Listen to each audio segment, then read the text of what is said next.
Alors bonjour tout le monde! Nous sommes le 31 juillet. Est-ce que ça se peut ça le 31 juillet? J'ai même pas vérifié mon calendrier. J'avoue que je suis un peu la tête dans les vacances encore. De retour à Montréal, oui, mais en mode vacances, en mode débranche tout, entre autres l'actualité. Mais, vous le savez, à la fin de la saison 3, j'avais lancé un appel à tous pour des épisodes qui viennent de la communauté d'auditeurs, d'auditrices. Et on en a eu quelques-uns déjà. Et là, je vous en présente un autre aujourd'hui. Et là, on va aller ailleurs, vraiment.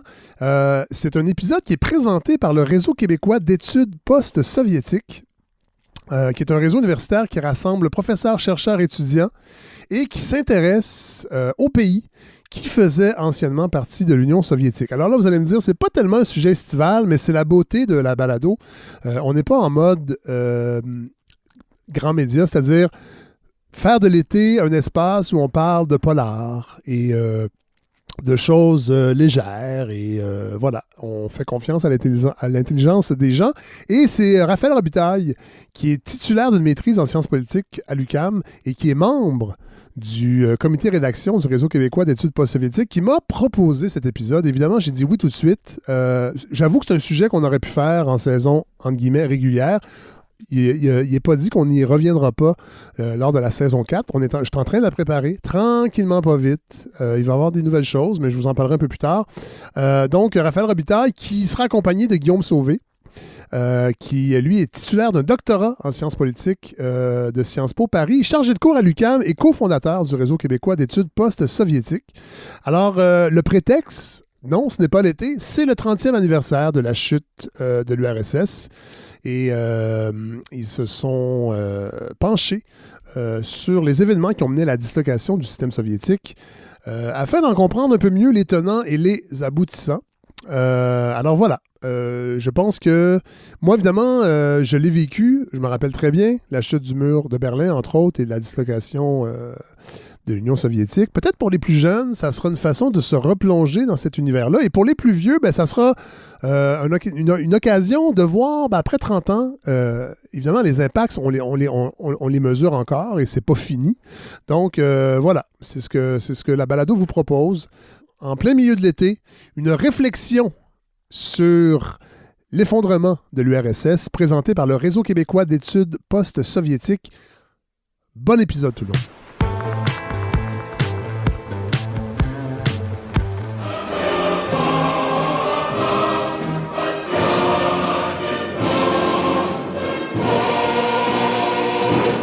Bonjour à tous, bienvenue à cet épisode spécial de la balado de Fred Savard qui porte sur les 30 ans de l'effondrement de l'Union soviétique.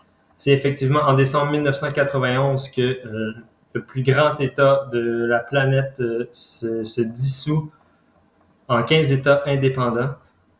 Les événements qui ont mené à cette chute sont mal connus de la population en général et ont des impacts difficiles à surestimer dont on ressent encore les effets aujourd'hui.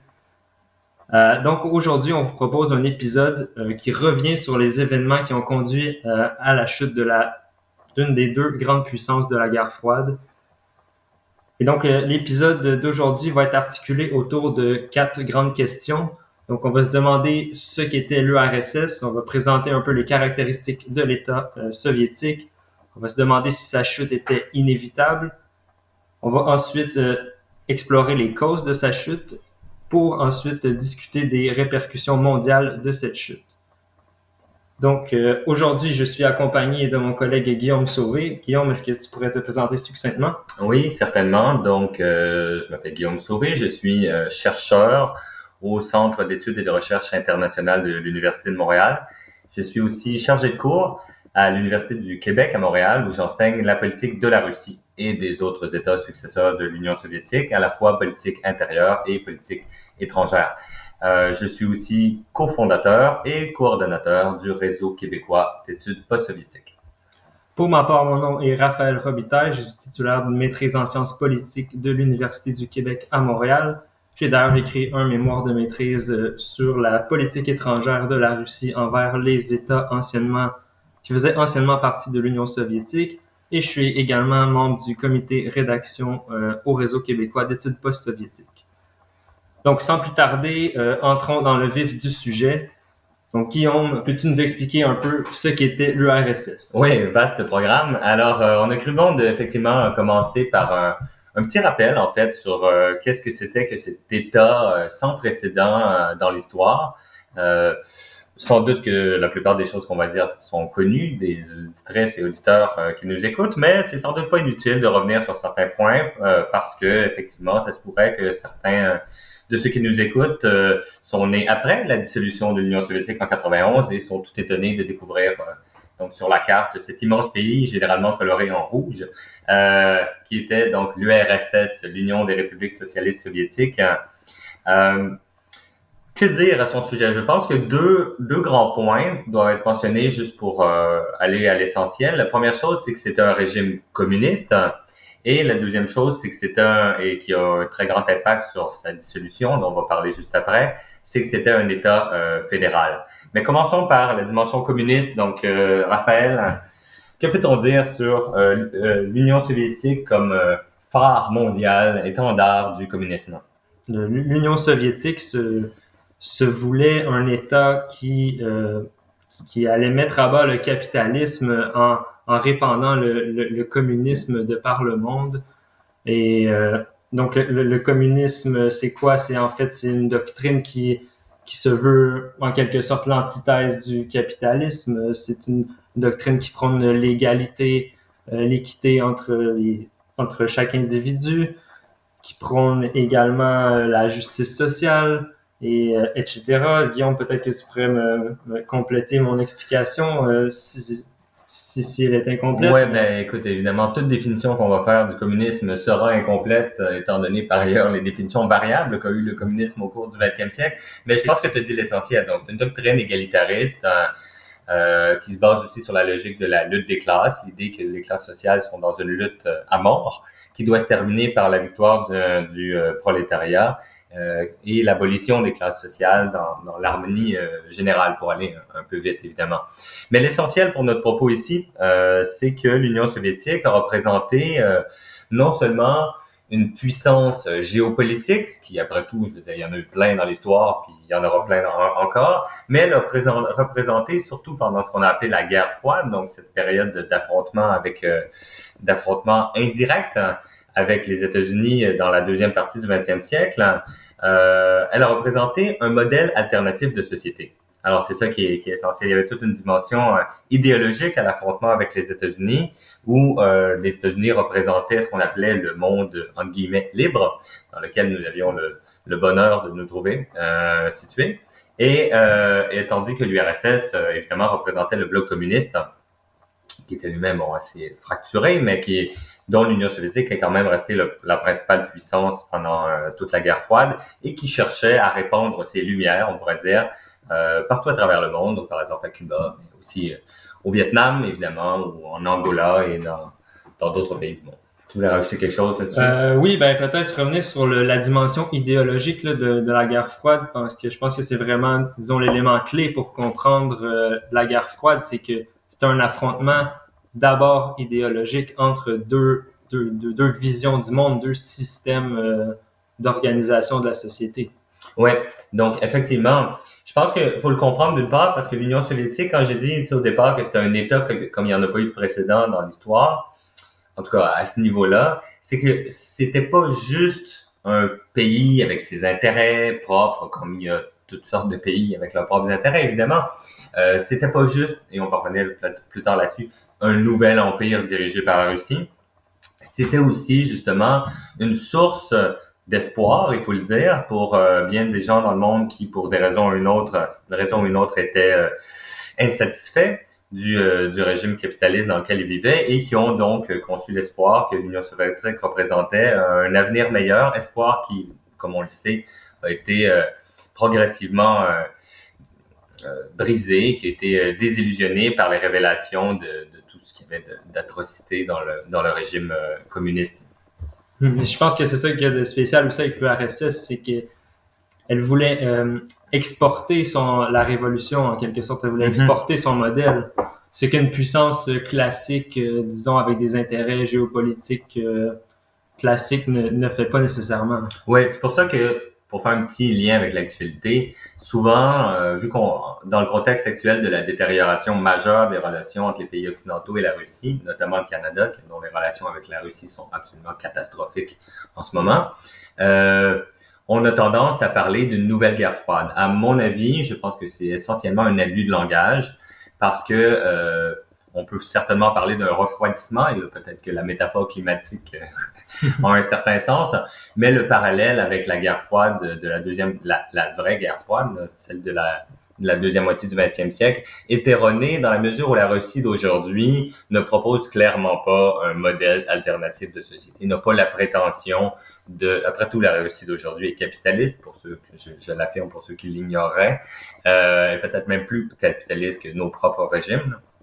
avec par exemple un taux d'imposition unique. Il n'y a pas de palier d'imposition en Russie. Ça vous donne une idée de la faiblesse de l'État-providence. Toujours en est-il donc que la Russie aujourd'hui défend ses intérêts dans le monde, et on va avoir l'occasion d'y revenir, mais ne prétend pas défendre un modèle de société alternative comme elle l'a fait au sein de l'Union soviétique au 20e siècle.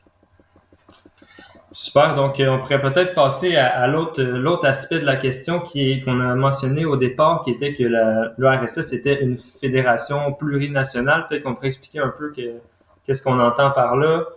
Oui, effectivement. Ben, je pense que c'est vraiment essentiel de comprendre cet aspect-là parce que finalement, ça détermine entièrement la dynamique qui était celle de la dissolution de l'Union soviétique.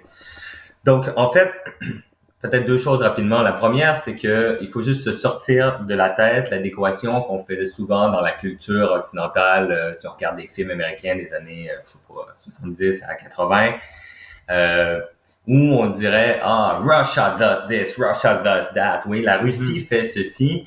Et en fait, ce qu'on avait en tête, c'était l'Union soviétique. Et donc là, le problème, c'est l'adéquation entre Russie et Union soviétique, qui est alors évidemment pas complètement infondée, puisque bon, l'Union soviétique avait sa capitale à Moscou et l'ethnie majoritaire au sein de l'Union soviétique, c'était les Russes, et à bien des égards, c'était un État qui était héritier de l'Empire russe.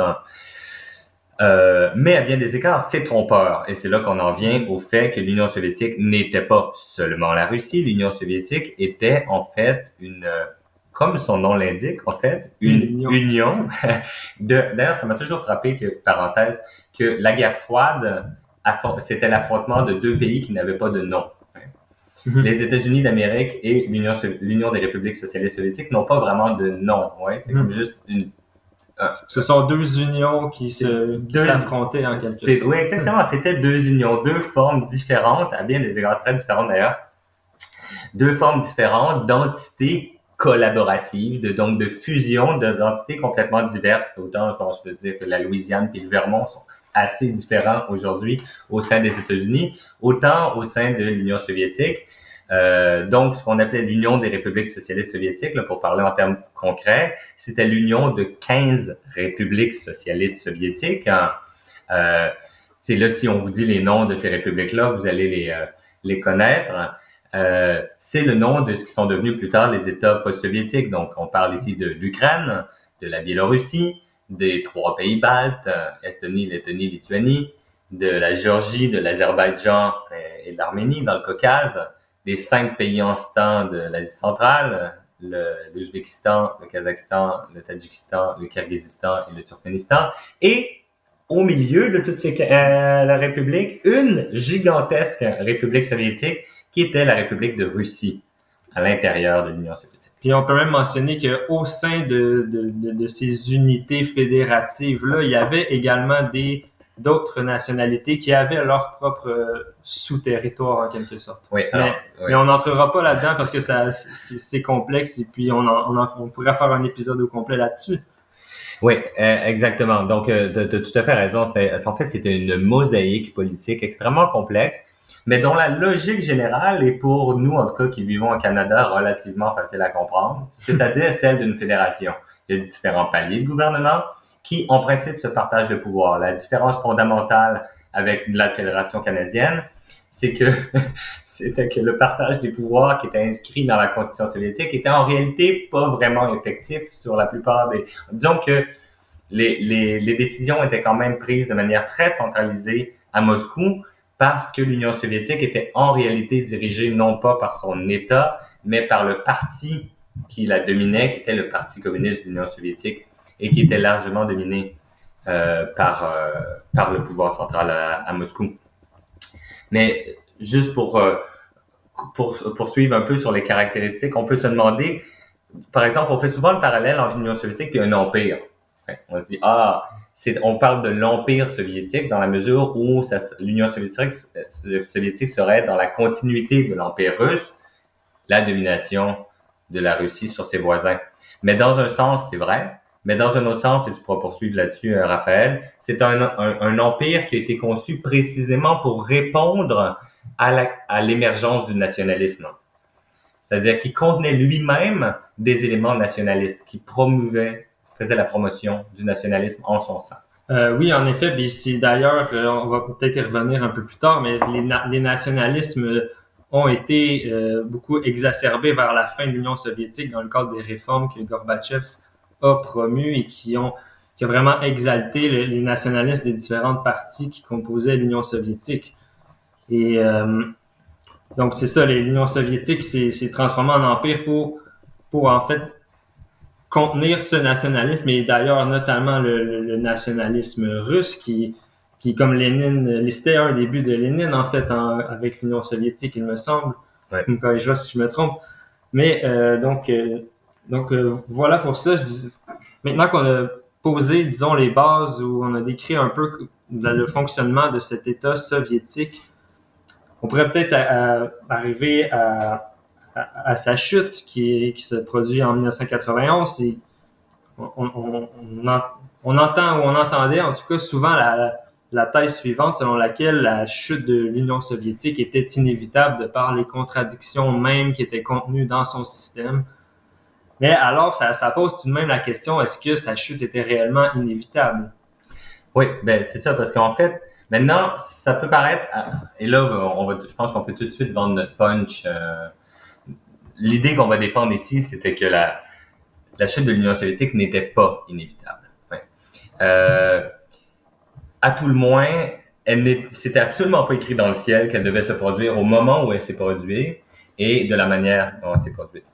Et puis, on a juste à regarder, en fait, la position des chefs d'État occidentaux quand c'est arrivé. Je veux dire, personne s'attendait vraiment à ce que l'Union soviétique, disons, s'effondre comme ça et laisse aller toutes les républiques d'Europe de l'Est et se dissout en 15 États indépendants. Personne n'imaginait ça.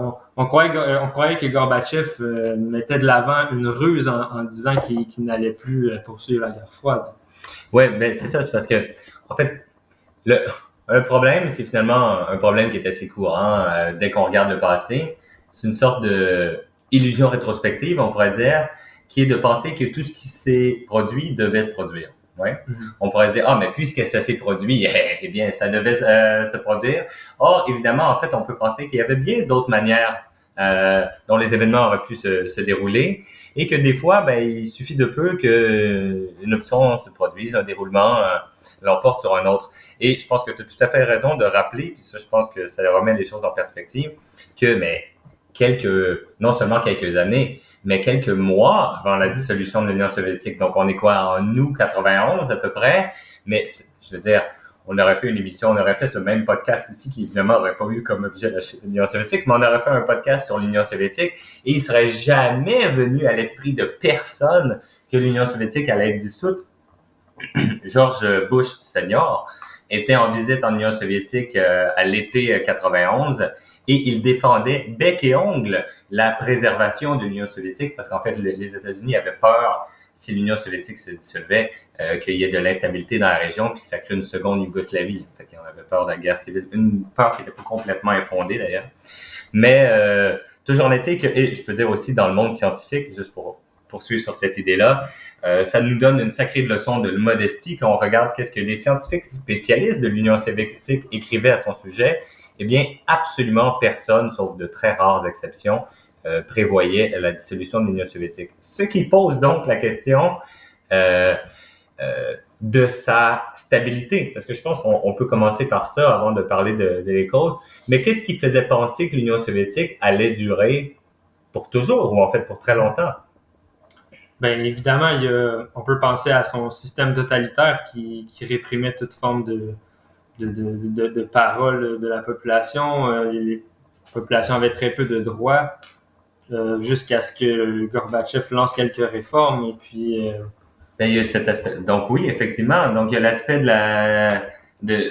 que avant que les réformes dont on va parler dans un instant, là, que tu as évoqué à plusieurs reprises, les réformes de Gorbatchev, avant que ces réformes-là soient lancées, faut voir que l'Union soviétique était absolument pas sur le point d'être secouée par des émeutes et des manifestations, etc. Non, mais pas du tout. Le KGB, la célèbre police secrète, police politique soviétique, était totalement en contrôle de la situation. La dissidence avait été absolument réprimée. Il y avait à peu près aucun signe de mécontentement social de masse. Alors évidemment, les gens n'étaient pas nécessairement super enthousiastes à l'égard du régime, mais il n'y avait aucun signe de déstabilisation à l'intérieur et non plus à l'extérieur. Quand on y pense, en fait, l'Union soviétique n'était pas du tout en position de faiblesse dans les années 80. Puis il y a aussi peut-être toute l'illusion qui entourait le régime soviétique, dans le sens où de l'extérieur, ça avait l'air d'un géant immuable, et puis de l'intérieur, probablement tout autant, dans le sens où la population ne voyait pas le jour où ce système allait s'effondrer. Puis il y avait quand même une certaine stabilité encore, malgré des conditions de vie qui n'étaient pas tout à fait légales de ce qu'on retrouvait en Occident, mais il y avait tout de même une certaine stabilité, puis un certain niveau de vie qui allait en augmentant depuis les années 60-70, il me semble. Oui, effectivement. Donc, effectivement, la situation était relativement stable. Bon, le taux de croissance était légèrement en déclin, mais il n'y avait pas de récession économique. Autre point qui est important à mentionner, à la veille de la dissolution de l'Union soviétique, le pays ne subit aucune menace militaire directe sur ses frontières. Ce qui peut paraître comme évident qu'on le dit comme ça, mais qui est plutôt exceptionnel dans l'histoire de la Russie quand on y pense, parce qu'elle a été en guerre pour une très grande partie de son histoire. Or, ici, point important, l'Union soviétique s'est dissoute à un moment où elle n'avait aucun conflit sur son territoire. Bon, ça se passait pas très bien son invasion de l'Afghanistan, mais je veux dire, ceci dit, le coût humain et économique était, soit dit en passant, incomparable avec, par exemple, l'intervention américaine au Vietnam. Donc, c'était pas quelque chose qui grevait le budget soviétique de manière intempestive. Enfin, pas de manière excessive au point de ruiner l'État. Donc, effectivement, c'est pas de ce côté-là qu'il faut trouver comme une sorte de détermination évidente de l'effondrement de l'Union soviétique.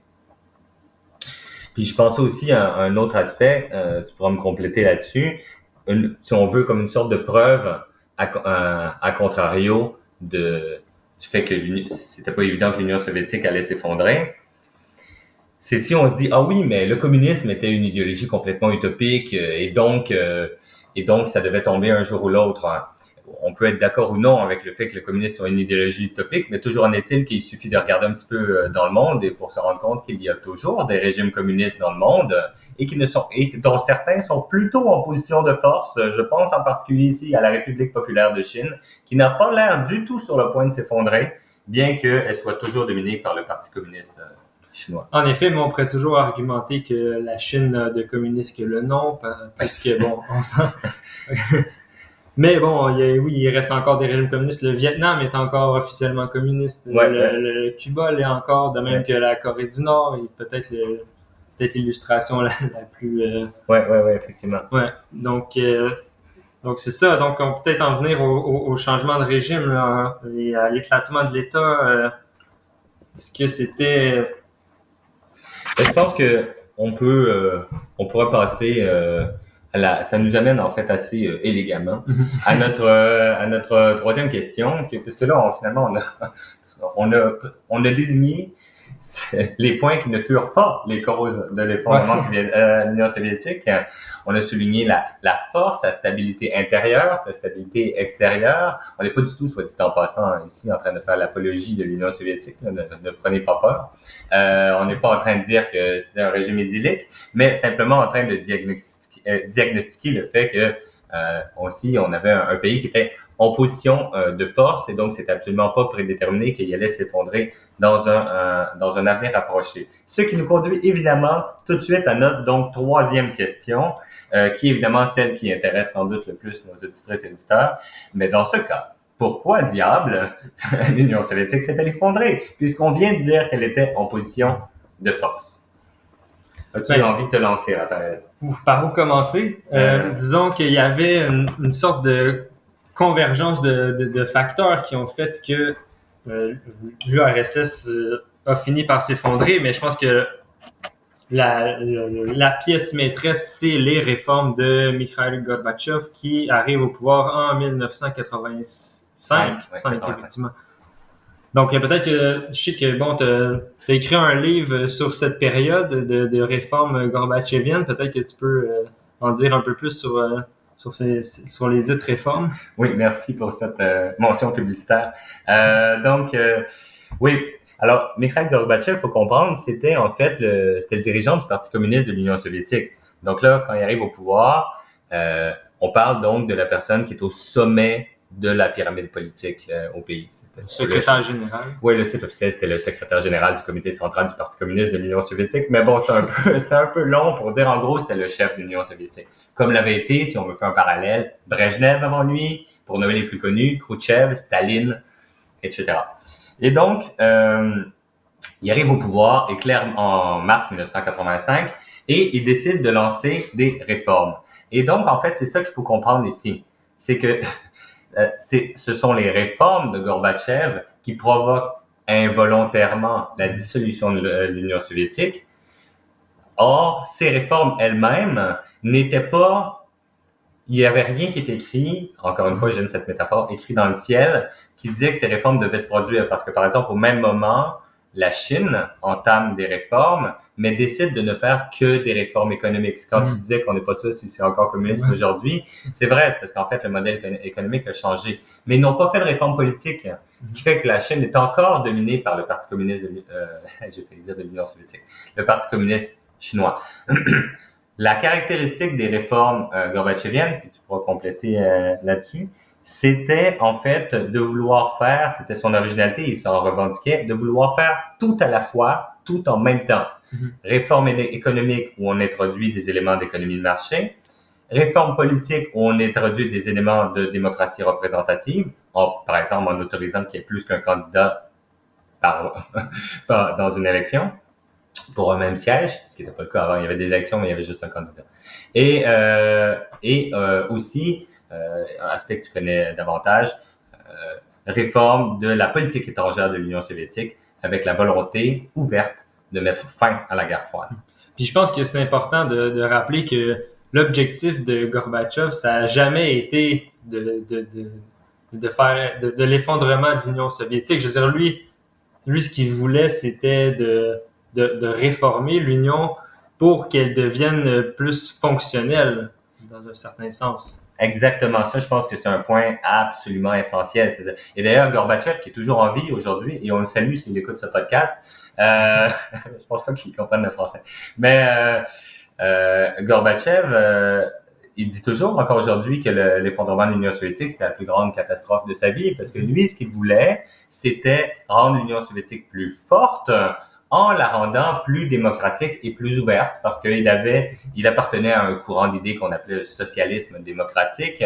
Une sorte de troisième voie. Oui, exactement, qui était une sorte de troisième voie qui cherchait à incorporer comme les meilleurs aspects du capitalisme, comme la démocratie représentative, le respect des droits de l'homme, le multilatéralisme en politique étrangère, mais tout en, dans son esprit, préservant les acquis du socialisme ou du communisme, c'est-à-dire la justice sociale, puis un État interventionniste, l'État-providence, etc., etc. Ce qu'il avait en tête, c'était un peu ce qui avait été expérimenté très brièvement en Tchécoslovaquie en 1968, qu'on avait appelé le printemps de Prague. qui était donc ce que les Tchécoslovaques avaient appelé le socialisme à visage humain, qui est une drôle de formulation quand on y pense. Parce que sinon, on se demande c'était quoi le visage du socialisme autrement. Mais, et donc, ça, c'était son modèle. Ça a un peu évolué. Après, je pense, à la fin de cette période-là, je pense que son modèle s'était rendu en gros la social-démocratie suédoise. Mais dans les deux cas, on était dans la logique, comme tu dis, de la troisième voie, une sorte de compromis entre le socialisme et, ou le communisme, si vous voulez, et le capitalisme. Parce que aussi, Gorbatchev, c'était un des premiers c'était le premier dirigeant de l'Union à ne pas avoir été né avant la révolution de 1917, si je ne m'abuse. Oui, tu as tout à fait raison. Donc, Gorbatchev était le premier dirigeant de l'Union soviétique qui était né en Union soviétique. Oui. Donc, la première représentant de cette génération proprement soviétique, c'est assez paradoxal qu'on y pense que ce soit quelqu'un comme ça. Une créature proprement soviétique qui est finalement, mais on rappelle, involontairement qui a mené des réformes qui ont involontairement conduit à la dissolution de l'Union soviétique. Et puis je pense aussi qu'on peut peut-être pardonner à Gorbatchev de ne pas avoir prédit tout ce qui allait s'en suivre suite à ces réformes, parce que bon, c'est sûr qu'il est peut-être allé, disons, un peu fort avec ses réformes en essayant de tout faire à la fois. Mais peut-être qu'on peut, justement, en parlant de réformes, on pourrait peut-être expliquer plus en détail c'était quoi exactement les réformes qu'il a mis de l'avant. Donc, il y avait la perestroïka, la glasnost qui sont les plus connues. Oui, donc perestroïka, qui est un mot russe qui signifie reconstruction, c'est un slogan, en fait. C'est un slogan qui, au départ, désignait la partie économique des réformes, mais qui a fini par désigner l'ensemble des réformes. Donc, souvent, on parle des réformes de Gorbatchev comme la perestroïka en général, et de toute l'époque où lui a été au pouvoir, donc de 85 jusqu'à la dissolution de l'Union soviétique en 91, comme l'époque de la perestroïka. Mais donc, ces réformes, je les ai évoquées un peu rapidement. Je pense qu'on peut aller quand même ici parce qu'on n'a pas tant de temps devant nous assez rapidement sur les réformes économiques, comme j'ai dit, qui est introduction d'éléments d'économie de marché, introduction, entre autres, de autorisation de petites entreprises privées. Parce qu'il faut rappeler que il n'y avait pas je veux dire, c'était une économie entièrement planifiée. Et donc là, on autorisait graduellement les coopératives, comme on les appelait, des entreprises privées. Ensuite, il y a eu les premières élections qui se sont tenues. Et quand je dis premières élections, il y avait déjà des élections avant en Union soviétique, mais il y avait toujours juste un candidat pour les postes. Donc là, c'était les premières élections réellement compétitives qui ont eu lieu donc en 89 et en 90 en Union soviétique. Donc un changement majeur aussi. Et en 90 aussi, autorisation de ce qu'on appelle dans le jargon de la science politique le multipartisme, mais qui signifie tout simplement l'abolition du monopole du Parti communiste sur le pouvoir. Donc, on autorisait d'autres partis à compétitionner, point important.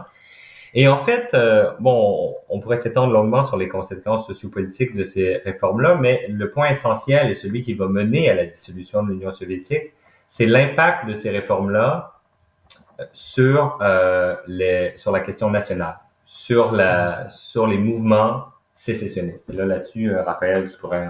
Ben, notamment, je pense que la glasnost qui...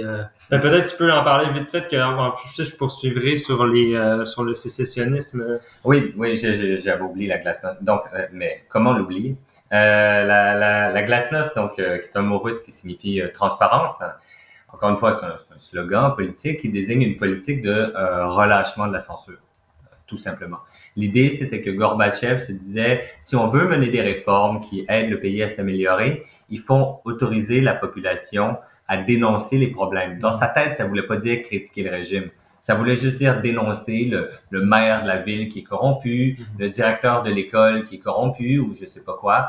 Un peu dans la perspective de, si vous avez vu Goodbye Lenin, l'excellent film qui se passe en Allemagne de l'Est, où on voit la mère du héros, qui est une communiste convaincue, mais qui pense que le communisme peut s'améliorer et qui passe tout son temps à écrire des lettres pour critiquer les problèmes concrets du régime. C'est un peu la perspective de la glasnost, mais ce que n'avait pas prévu Gorbatchev, c'était qu'en ouvrant un peu la porte ici à l'expression du mécontentement populaire, qui avait été tenu dans une cocotte, on pourrait dire, pendant des décennies, eh bien, ça allait exploser. Ben oui, effectivement. Puis, dans le fond, la libération de la parole, ça a aussi amené, disons, une volonté d'affirmation nationale chez tous les peuples chez pas tous, mais chez beaucoup de peuples notamment les peuples baltes qui, eux, ressentaient encore, disons, la conquête soviétique de la Deuxième Guerre mondiale, en fait. Puis je pense que c'est notamment les pays baltes les premiers qui ont affirmé vouloir sortir de l'Union soviétique.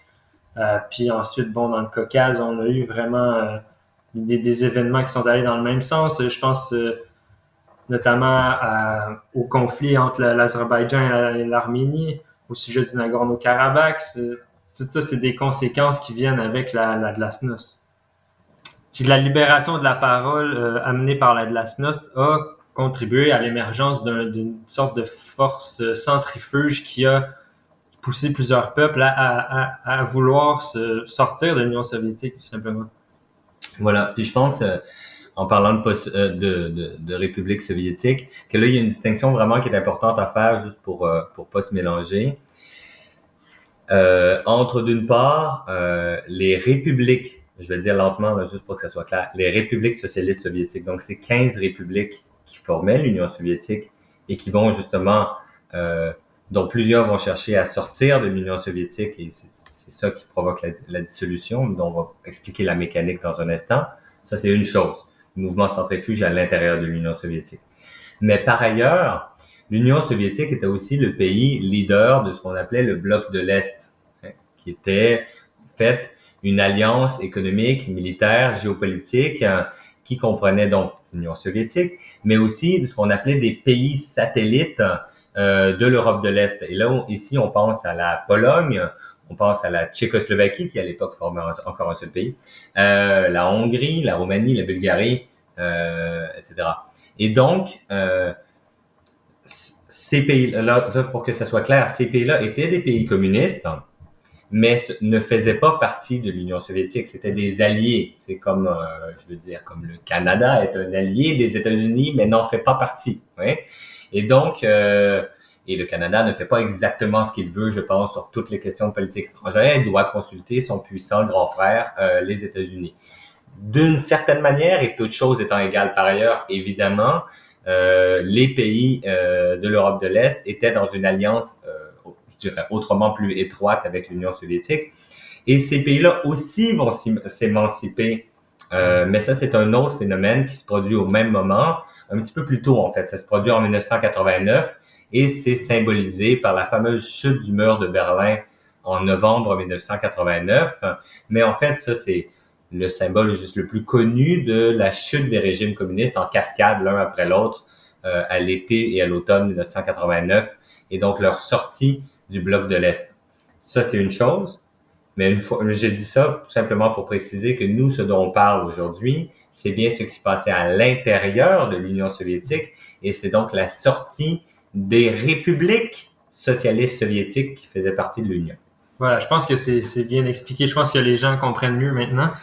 Une autre question qui est fascinante dans ce processus d'éclatement de l'Union soviétique, donc on a dit il y a 15 républiques, on l'a dit tout à l'heure, et les plus revendicatrices, comme tu le dis, Raphaël, c'est les pays baltes. Ça commence avec les pays baltes et ensuite dans le Caucase, Arménie, Géorgie, Azerbaïdjan. Mais un des pays qui va vraiment faire pencher la balance, qui va vraiment encourager les mouvements sécessionnistes, et là, c'est vraiment contre-intuitif, je suis sûr que ça va étonner nos auditrices et auditeurs, c'est la Russie.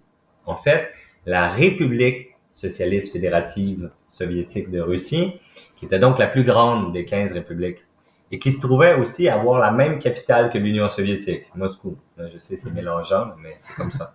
C'est un peu comme si l'Ontario avait sa capitale à Ottawa au lieu de l'avoir à Toronto, puis qu'il y aurait comme une sorte de convergence un peu malsaine entre le niveau fédéral, puis le niveau, dans notre cas, provincial, puis eux, dans leur cas, républicain. Or, justement, le fait est qu'en Russie, au moment des réformes de Gorbatchev, ceux qui prennent le pouvoir, ce sont des démocrates libéraux, menés par un homme dont vous avez sûrement déjà entendu le nom parce qu'il va jouer un rôle important par la suite. Il s'appelle Boris Yeltsin. Et lui, sa stratégie, en fait, lui, sa vision, c'est que la Russie est ruinée par sa politique impériale. Ouais. Que ça coûte trop cher de garder le contrôle sur les pays baltes et les autres. Et donc, la Russie, le pouvoir au niveau de la Russie, mais pas au niveau soviétique. Gorbatchev, lui, il veut conserver l'Union soviétique. Mais au niveau de la Russie, Boris Yeltsin, qui est rendu donc le chef de l'État de la Russie, à l'intérieur de l'Union soviétique, lui, il va encourager les autres républiques à déclarer leur souveraineté. Et la Russie va elle-même, en juin 90, déclarer, là ça paraît un peu étonnant, la Russie déclare sa souveraineté à l'égard de l'Union soviétique. Puis d'ailleurs, Yeltsin, je pense que sa célèbre formule, c'était de prenez toute la souveraineté que vous pouvez prendre. Il disait ça aux autres républiques. Oui, exactement. Il disait prenez autant d'autonomie que vous êtes capable d'en avaler. C'était sa forme.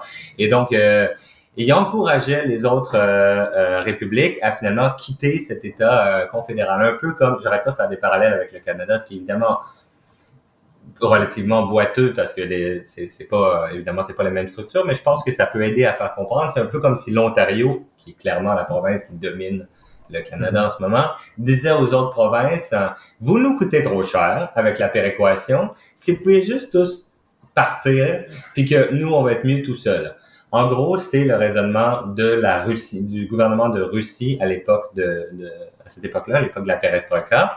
Et si ça vous paraît complètement contre-intuitif et suicidaire, ce que beaucoup de gens pensent en Russie aujourd'hui, soit dit en passant, après tout, si on se remet dans une perspective historique, c'est comme ça que l'Empire britannique a laissé partir la plupart de ses colonies. Tu sais, si le Canada a eu son indépendance de l'Empire britannique, c'est pas parce qu'on a mené une guerre d'indépendance, elle n'a jamais eu lieu.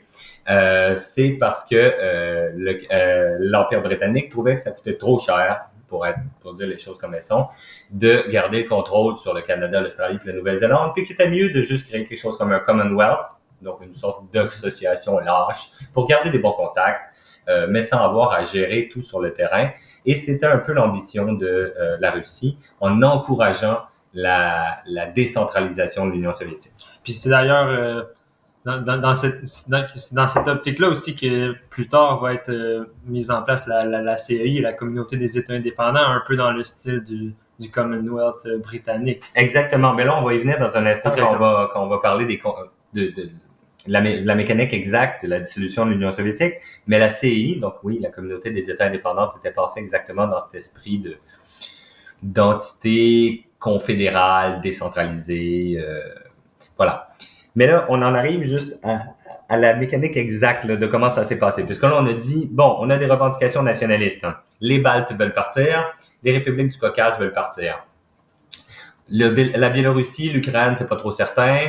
La Russie trouve que les autres lui coûtent trop cher, mais c'est pas très clair quel format ils veulent avoir. Les républiques d'Asie centrale veulent pas partir de l'Union soviétique parce que c'est eux qui bénéficient de ce qu'on appelle au Canada la péréquation, c'est-à-dire les subventions, parce qu'ils étaient proportionnellement beaucoup plus pauvres que le reste de l'Union soviétique. Et donc, on a différentes forces. Et là, on arrive en 91, notre année fatale, et Gorbatchev fait organiser un référendum au printemps qui se produit de manière assez démocratique, avec une question digne des questions référendaires québécoises, c'est-à-dire une question un peu tarabiscotée, où il demande aux Soviétiques souhaitez-vous la préservation de l'Union soviétique dans un cadre décentralisé et plus démocratique? Et le résultat du référendum, bon, d'accord, vous pouvez me dire la question est un peu biaisée, mais par ailleurs, les observateurs internationaux ont trouvé que le référendum se produit de manière démocratique. Le résultat était massivement oui, dans à peu près toutes les républiques soviétiques. Donc, les Soviétiques voulaient la préservation de l'Union soviétique sous une forme décentralisée et démocratique, sauf dans les pays baltes et dans les républiques du Caucase, dont on a mentionné, qui ont juste boycotté le référendum. Et donc là, au milieu de l'année 91, ce vers quoi on s'enlignait, c'était une Union soviétique non pas dissoute, mais réduite. Et le plan de Gorbatchev, c'était de signer un nouveau traité d'union qui comprendrait donc les républiques soviétiques sous une forme décentralisée et démocratique, moins les pays baltes et les pays du Caucase qui de toute façon ne voulaient pas en faire partie. Et ça devait être signé en août 91. Or, que se passe-t-il en août 91 qui court-circuite complètement les projets de refondation de l'Union soviétique, Raphaël? C'est le coup d'État. Eh oui, c'est le coup d'État. Donc, en fait, ce qui se passe... Mais tu veux-tu raconter? Ben, je pense que tu es plus qualifié que moi pour raconter cet épisode-là, donc je vais te laisser y aller. OK. Donc, ce qui se passe, c'est que donc on a les républiques soviétiques qui sont d'accord pour signer un nouveau traité, comme j'ai dit, décentralisé et plus démocratique, qui était censé se réunir à Moscou. Or, évidemment, au sein de l'État soviétique, il y a des gens qui sont pas d'accord. Il y a des gens, en particulier le chef du KGB, le chef de l'armée, de l'état-major, etc., le premier ministre, plusieurs hauts gradés soviétiques trouvent que c'est un scandale, qu'on peut pas signer un traité comme ça parce qu'il n'est pas question de décentraliser l'Union soviétique, il n'est pas question de démocratiser l'Union soviétique parce que c'est trop dangereux. Et donc, ces gens-là font un coup d'État. C'est le coup d'État du 19 août 1991, si ma mémoire est bonne. OK, du 18 au 21 août pour les dates du coup d'État. C'est-à-dire qu'ils disent que en fait Gorbatchev était dans une villa en Crimée et ces gens-là ils prennent le pouvoir à Moscou, ils disent Gorbatchev est malade en gros. En raison, je me souviens plus de la formulation exacte, en raison de son incapacité pour des raisons de santé à exercer le pouvoir, nous formons ce qu'ils ont appelé le comité à l'état d'urgence. Comité d'État à l'état d'urgence qui prend le pouvoir et qui annule, évidemment, la réunion qui devait signer un nouveau traité d'union. Bon, là, on va passer rapidement sur ces événements-là. Toujours est-il que le coup d'État est un échec lamentable, que c'est assez sidérant qu'on y pense parce que les gens en question qui l'ont organisé étaient vraiment des gens, je veux dire, c'était pas des deux de pique, là. Le chef du KGB, il y avait un appareil derrière lui. Mais de toute évidence, ils ont complètement bâclé leur coup et aussi ils étaient pas prêts à tirer sur la foule, clairement. Et donc quand ils ont vu que Boris Yeltsin à Moscou, qui était le chef des démocrates et le président de la Russie à cette époque-là, donc de la République russe à l'intérieur de l'Union soviétique, résistait, eh bien le coup d'État a échoué. Et donc, et là je sais que c'est un peu désorientant, la conséquence immédiate du coup d'État des conservateurs soviétiques qui voulaient éviter la décentralisation de l'Union soviétique, la conséquence immédiate, ça a été d'accélérer la dissolution de l'Union soviétique. Donc, exactement l'inverse de ce qu'ils voulaient. Et parce qu'en fait, les communistes le Parti communiste a tellement été discrédité par son association avec le coup d'État que dès le lendemain, le Parti communiste est dissous par Boris Yeltsin.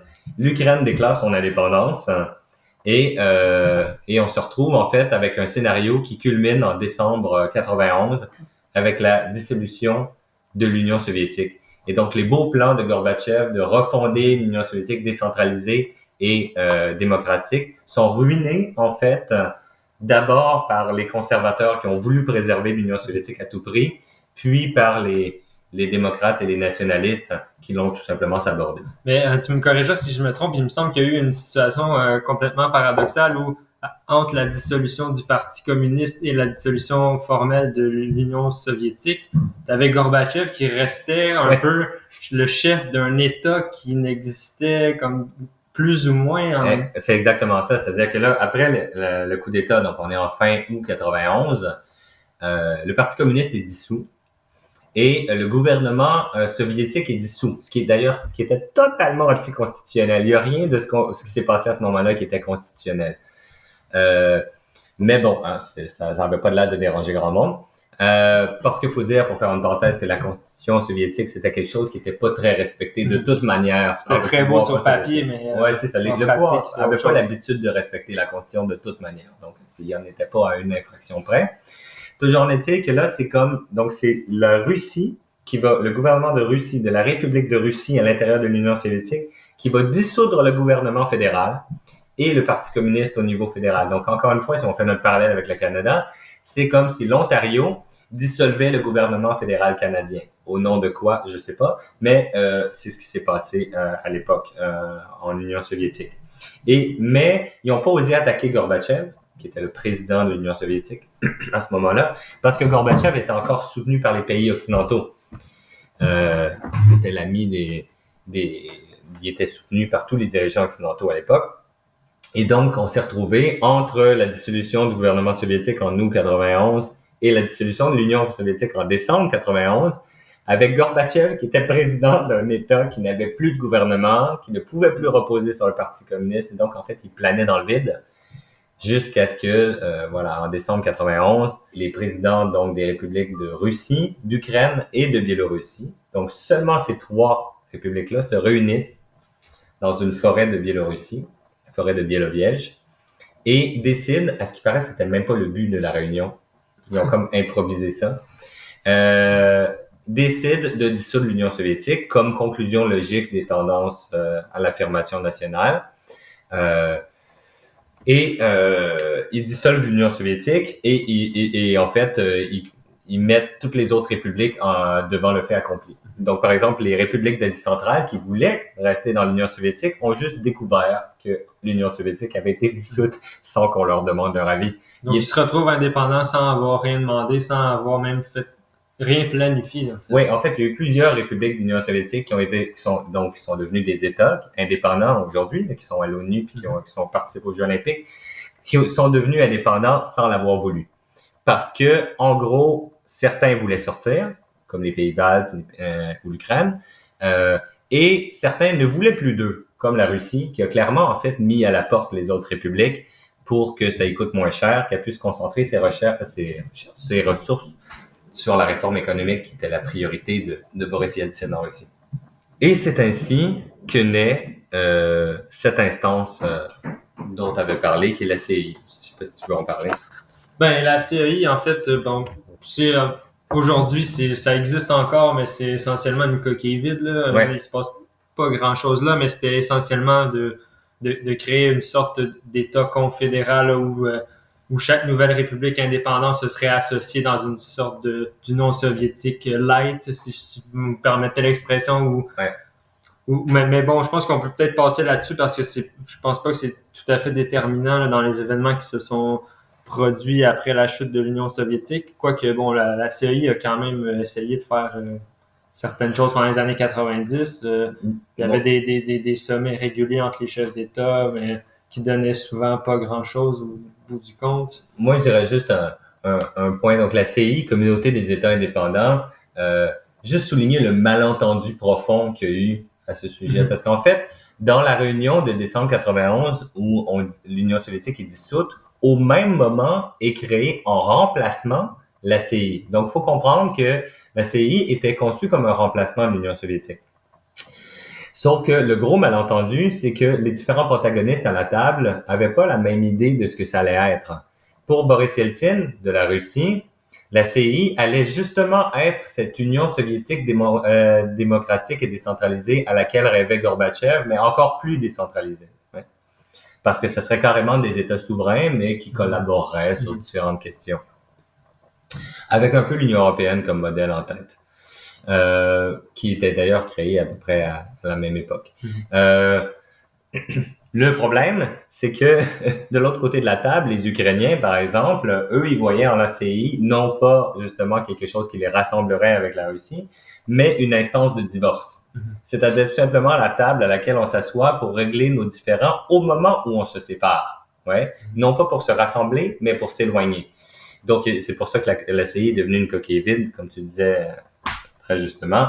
C'est parce que finalement, les Russes ont jamais été capables de s'en servir pour coordonner grand-chose parce que les autres protagonistes à la table ne voulaient plus que les Russes leur disent quoi faire.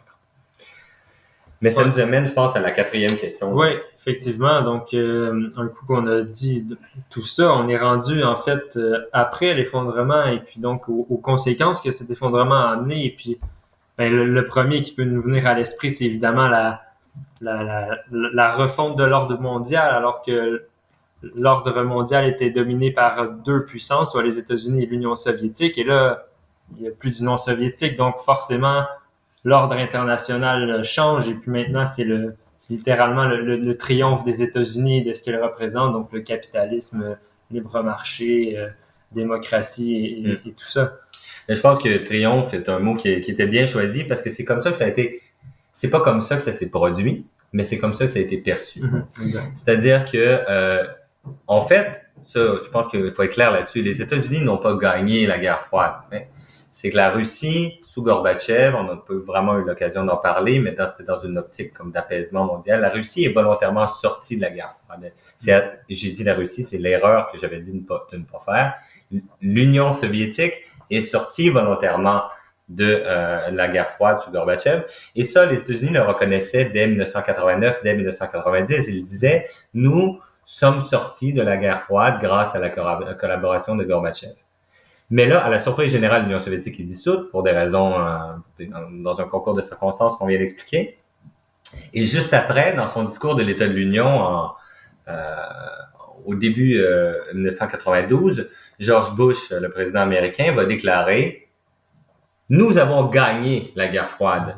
Ça prouve que nous avions raison, nous avons triomphé de l'ennemi soviétique, etc. » Ce qui était une réécriture complète de ce qui venait juste de se produire, parce qu'en fait, lui, juste avant, il reconnaissait que la guerre froide était déjà terminée avec la collaboration des Soviétiques, mais puisqu'il n'y avait plus d'Union soviétique, le discours a complètement changé et il s'est imposé encore jusqu'à aujourd'hui cette idée que le monde libre, entre guillemets, donc les États-Unis et les pays qui suivaient son leadership, auraient gagné la guerre froide et que par conséquent, la Russie devait être traitée non pas comme un allié ou un partenaire dans le nouvel ordre mondial, mais comme une perdante, ouais, comme, je sais pas moi, comme le Japon après la Deuxième Guerre mondiale, comme une perdante, et que on pouvait bâtir un nouvel ordre mondial, comme on dit dans le jargon en sciences politiques, unipolaire, c'est-à-dire fondé seulement sur un seul pôle, donc les États-Unis évidemment.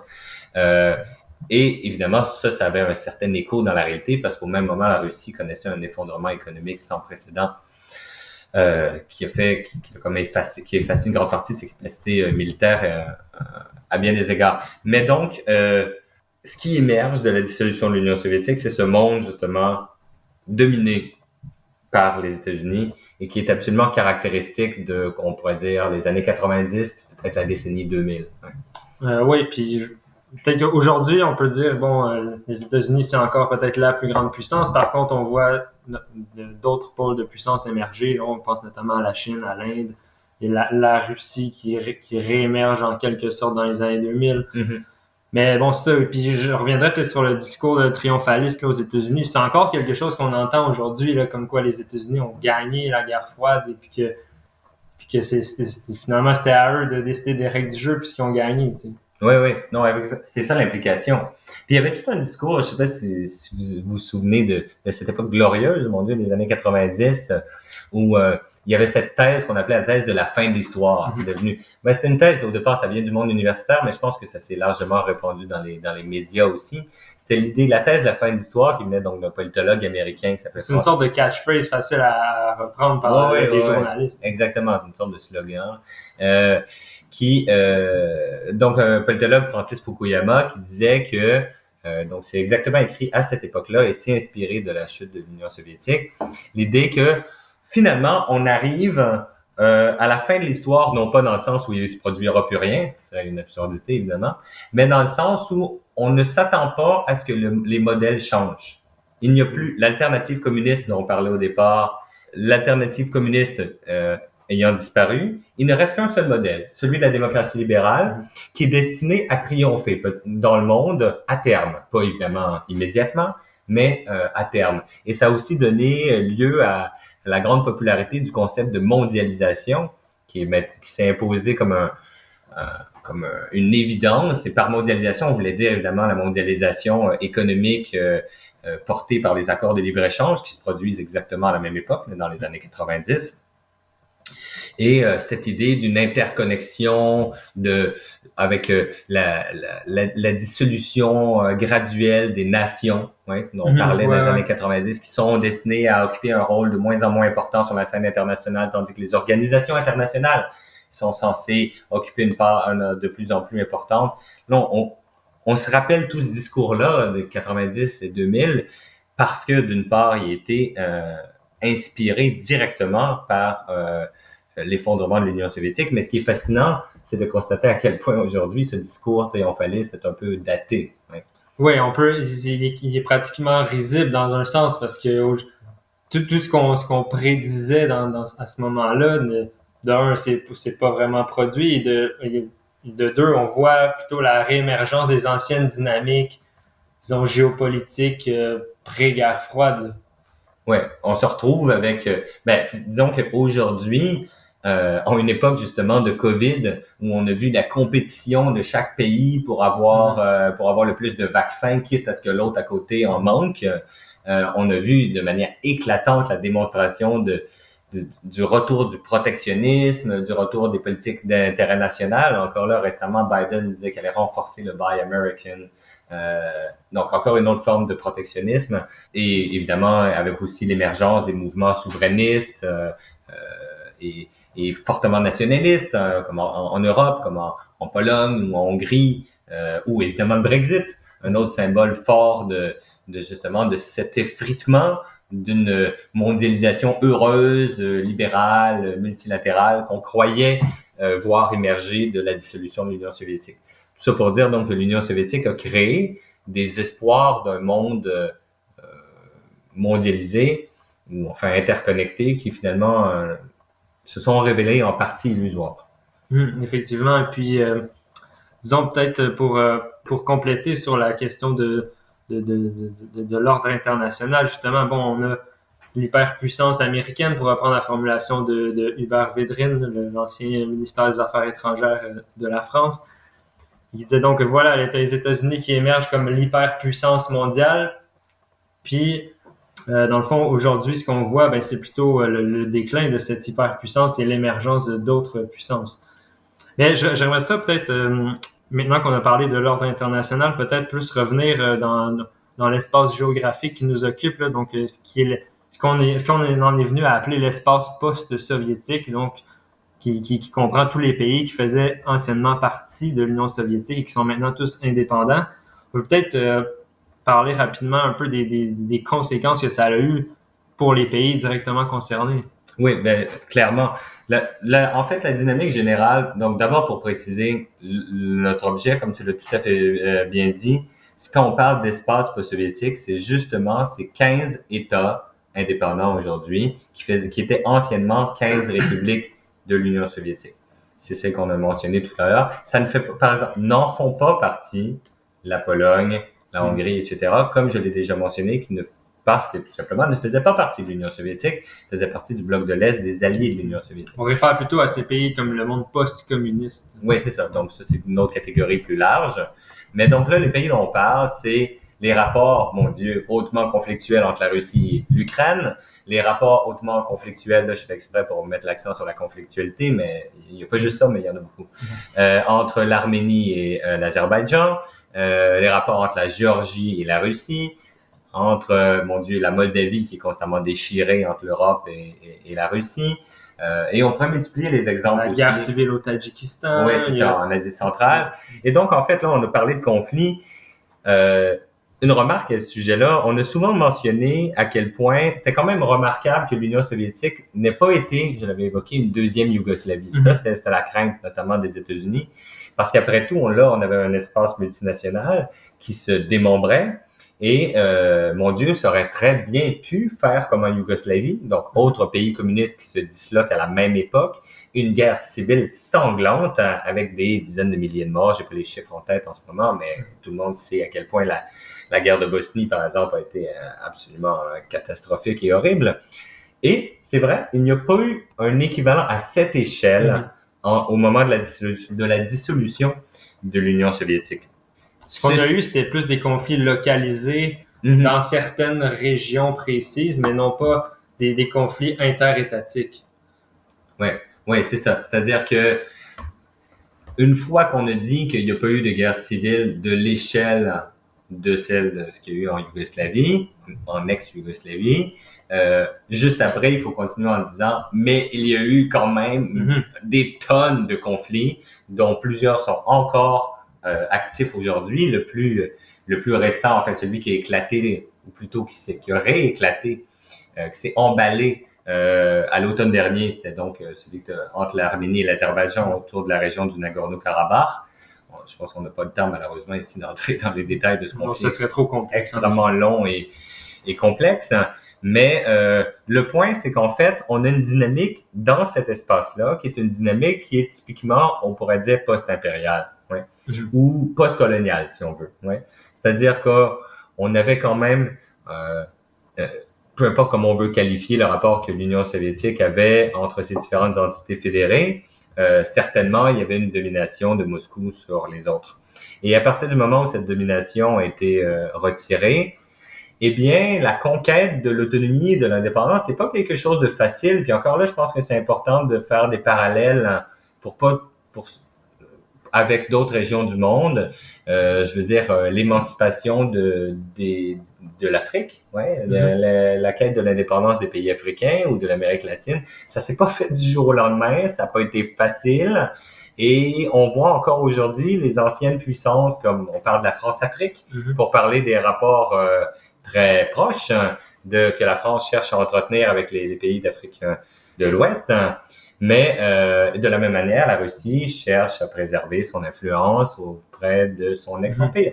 Puis d'autant plus que la question de la Russie, c'est que un point qu'on n'a pas abordé, mais c'est que dans toutes les républiques ex-soviétiques, après la dissolution, on retrouvait d'importantes minorités russophones. Ouais. Et puis, on parle de 25 millions de russophones qui se retrouvaient en dehors des frontières de la Russie. Et donc ça l'a fait craindre à plusieurs nouveaux États indépendants mais ma minorité russe, est-ce qu'elle va être instrumentalisée par la Russie? Est-ce que la Russie va utiliser la présence de cette minorité pour chercher à affirmer son influence sur le nouvel État? Puis ça a été une question qui a été assez épineuse dans plusieurs pays. Oui, exactement. Juste pour clarifier, là, parce que tout ça, c'est peut-être un peu complexe, là. C'est-à-dire que des Russes en Union soviétique, la plupart étant dans la République de Russie, mais il y en avait beaucoup qui vivaient dans les autres républiques. Je sais pas, par exemple, ils s'étaient fait, on leur avait, en Union soviétique, on choisissait pas le lieu de travail. Hein. Généralement, on nous attribuait un travail selon les priorités de l'État. Et donc, on vous trouve, vous êtes ingénieur, on trouve que vous êtes russe, mais on décide que vous, là, en fait, ça serait bon si vous alliez travailler dans X usine au Kazakhstan, ouais, ou en Ukraine, je sais pas quoi. On vous envoie là-bas, vous êtes russe, voilà. Pour vous, ça n'a pas vraiment d'importance tant que vous êtes en l'intérieur de l'Union soviétique. C'est le même pays. C'est le même pays. Ça n'a pas d'importance. C'est comme entre l'Ontario et le Québec, hein, à l'intérieur du même pays. J'aurais pas de faire des parallèles avec le Canada. J'espère que c'est utile. Mais le point, c'est que là, du jour au lendemain, boum, en décembre 91, c'est plus le même pays. Vous êtes russe. Pour vous, ça n'avait pas d'importance si vous étiez au Kazakhstan parce que vous étiez en Union soviétique. Mais là, il n'y a plus d'Union soviétique. Maintenant, vous êtes russe et vous faites partie maintenant de la minorité. Autrement dit, des frontières qui étaient internes deviennent internationales. Exactement. Du jour au lendemain. Mais un peu, si j'arrête pas de faire mes parallèles avec le Canada, c'est un peu la question, par exemple, des anglophones au Québec s'il y avait l'indépendance. Ouais? C'est-à-dire qu'ils passeraient du statut de majorité au sein du Canada au statut de minorité à l'intérieur d'un Québec souverain. Mais c'est exactement ce qui s'est produit. C'est-à-dire que dans certains pays, c'était négligeable, mais dans d'autres pays, en particulier le Kazakhstan, que j'ai mentionné, les 3 pays baltes et surtout l'Ukraine, il y avait des minorités russes, mais substantielles et vraiment importantes. Et dans certains cas, je pense que c'est l'exemple qu'on va souligner parce qu'on manque de temps, mais c'est celui que les auditrices et les auditeurs vont connaître. C'est la Crimée. Ouais. La Crimée, c'est une région d'Ukraine, mais qui, historiquement, est peuplée majoritairement de Russes. Et donc là, on a non seulement des individus russes qui se retrouvent étrangers dans leur propre pays après l'indépendance de l'Ukraine en 91, mais quand même une région au complet qui est comme majoritairement russe et qui se retrouve dans un autre pays qui est l'Ukraine. Et donc, là, évidemment, ça crée des tensions. Et d'où, en fait, dès l'indépendance de